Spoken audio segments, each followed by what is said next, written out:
Hello my dear student. तो जैसा आपने थंबनेल में देख ही लिया होगा कि ऐसी कौन सी गलती है जो हम बोर्ड एग्जाम से पहले ना करें, वो चाहे 10th का बोर्ड हो या 12th का बोर्ड हो। तो एग्जाम वैसे बोर्ड्स की तो बात है ही है, बाकी कोई भी एग्जाम से पहले आप ये गलतियां ना करें, तो उस पर बात करेंगे। और मैं सारे रीजंस भी बताऊंगा क्यों ऐसा ना करें, और थोड़ा मोटिवेट भी करूंगा आपके जो बोर्ड्स एग्जाम आ रहे हैं उन पे बेस्ड क्वेश्चन कैसे क्या करना होगा, क्या स्ट्रैटेजी होनी चाहिए हमारी बोर्ड से पहले जिससे हम अच्छा कर सकें, है ना।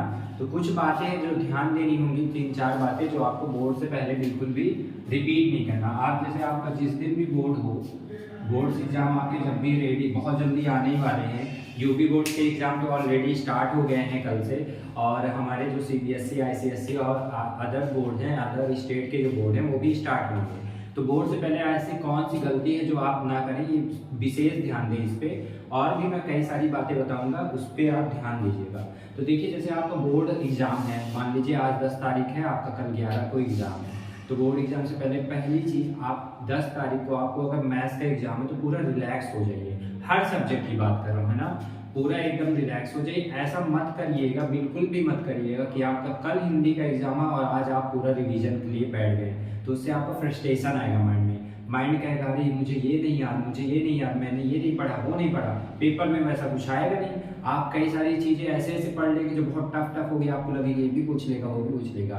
तो आपके टीचर ने, चाहे वो हम कोचिंग वाले हों या फिर स्कूल वाले हो, सारे टीचर अपने हिसाब से बहुत अच्छा गाइडेंस देते हैं, इंपॉर्टेंट क्वेश्चन बताते हैं जो एग्जाम से पहले आपको रिवाइज करने चाहिए। मान लीजिए अगर मैथ्स की बात करते हैं तो मैथ्स में आप एक फॉर्मूला कॉपी जरूर बना के रखिए। मैंने अपने टीएचपी कोचिंग में बच्चों को सबको बताया, ऑफलाइन में बताया, ऑनलाइन में बताया। आप मैथ्स का अपना एक फॉर्मूला कॉपी बना के रखिए। जैसे आपने पढ़ा सरफेस एरिया एंड वॉल्यूम, इसे हिंदी में अगर बोलते हैं तो जैसे आपने पढ़ा बेलन, सर्कुलर, सिलेंडर, ये सारी चीज़ें जो पढ़ा आपने, उसकी एक नोट्स बनाई, उसका एक फॉर्मूला बनाई। वॉल्यूम क्या होता है, सरफेस एरिया क्या होता है, कर्व सरफेस एरिया क्या होता है, टोटल सरफेस एरिया क्या होता है। तो आपको वन शॉट एक बार में दिमाग में आ जाए, क्योंकि अगर आप क्लास 10th में हैं उसके आपने सारे फॉर्मूले इंडिकेट के लिए बना लिया। आप 12th में ट्रिग्नोमेट्री हो गया, ये सारी चीज़ें हो गया, आपने डिफ्रेंसिएशन पढ़ लिया, आपने लघुत्तम समापवर्त, ये सारी जितनी भी चीज़ें आपके टॉपिक वाइज है, आपने अगर उसे फॉर्मूला, तो आपके चैप्टर पूरा दिमाग में, क्योंकि कहीं ना कहीं क्लास 12 तक में फॉर्मूले बेस्ड चीज़ें ज़्यादा पूछी जाती है ना,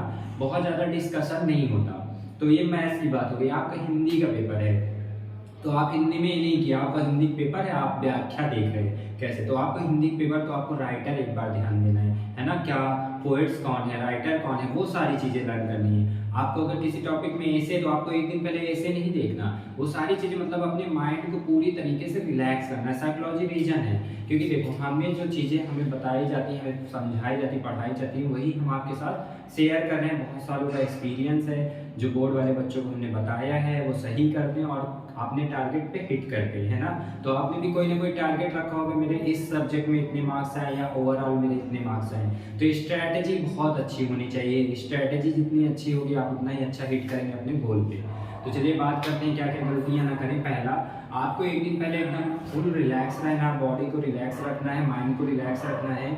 और एग्जाम से पहले आप कभी भी एकदम टाइम पे ना पहुंचे। मान लीजिए आपका एग्जाम 10 बजे से स्टार्ट होना है, आप कभी भी 9:50, 9:55 ऐसे या एग्जैक्ट 8:10 ऐसे मत जाइए। अगर ऐसे आप जाएंगे आपका कॉन्फिडेंस लूज होगा, क्योंकि आप प्रॉपर टाइम पे नहीं बैठ पाएंगे। क्योंकि 15 मिनट्स पहले आपको कॉपी मिलती है, पेपर रीड करने के लिए टाइम मिलता है, तो वो सब टाइम आप यूटिलाइज नहीं कर पाएंगे, है ना।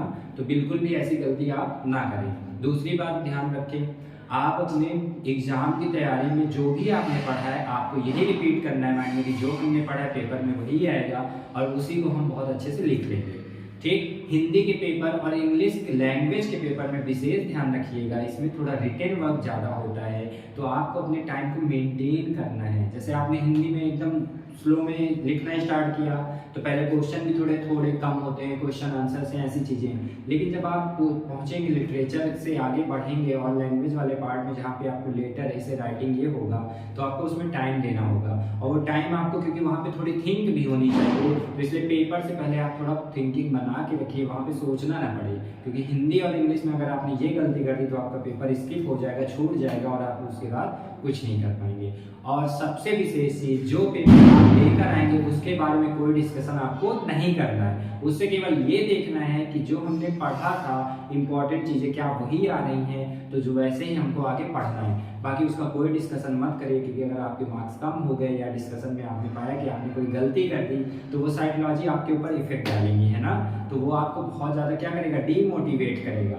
और एक चीज़ मैं आपको लास्ट में ये भी कहना चाहता हूँ, मोटिवेशनल एक बात कहना चाहता हूँ कि जो आपका डर होता है ना वही आपका सबसे बड़ा मोटिवेशन होता है। कैसे एक्सप्लेन करते हैं, देखिए अगर आपको डर है कि कहीं आप फेल ना हो जाए इसलिए आप पढ़ाई करते हैं, आपको डर है कि मम्मी पापा मुझसे नाराज़ ना हो जाए इसलिए उनके लिए भी पढ़ते हैं, आप उनको खुश रखते हैं। बहुत सारे जो यूथ हैं उनके लिए बताते हैं, जैसे गर्लफ्रेंड उनकी उनसे नाराज़ ना हो जाए इसलिए उसे गिफ्ट देते हैं, वैलेंटाइन डे सेलिब्रेट करते हैं। तो हर एक इंसान के पीछे, उसकी सफलता के पीछे कोई डर है। बिजनेसमैन है, उसका डर है कि मैं इंडिया में टॉप पोजीशन पे रहूं, अगर मैं आज मेहनत नहीं करूंगा तो कहीं मैं नीचे ना आ जाऊं। उसके पास तो बहुत पैसा है, वो चाहे रिलैक्स होकर बैठ जाए, अंबानी हो जाए या फिर अडानी हो जाए, बिल गेट्स हो जाए, वो आज भी वैसे ही मेहनत करें, टाटा हो जाए, रतन टाटा जी हो जाए, वो सारे मेहनत करें। क्यों कर रहे हैं? क्योंकि उनको एक डर है कि कहीं हमारी पोजीशन कम ना हो जाए, हम आगे बढ़ते रहें। सबको एक डर है और डर ही आपका सबसे बड़ा मोटिवेशन है।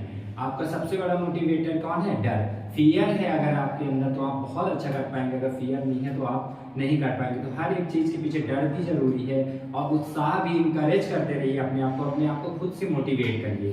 तो आप समझ गए होंगे कैसे हमें एग्जाम से पहले करना है। अभी भी कुछ लोगों को होगा कि हम एग्जाम से 2-4 दिन पहले 10 दिन पहले क्या पढ़ें। कुछ मत करो बेटा, प्रीवियस ईयर क्वेश्चन पेपर लगाओ। अगर आपके पास टाइम ज़्यादा है आप 3 आवर्स का आप टाइमर लगाइए, आपका 2 आवर्स का टाइमर लगाइए, जैसे भी आपको टाइम मिलता है। सब्जेक्ट या जिसका पेपर अगर 3 दिन बाकी, आप लिखने की प्रैक्टिस करिए, ठीक है। राइटिंग मोस्ट इम्पॉर्टेंट थिंग, आप कैसे लिखते हैं, कैसे आप उसको एक्सप्रेस करते हैं, ये बहुत इंपॉर्टेंट होता है ना। जैसे कोई टीचर है, अगर वो आपको एक्सप्रेस कर रहा है, चीज़ों को समझा रहा है, जितना अच्छा वो डिलीवर करेगा बच्चा उतना ही अच्छा समझेगा।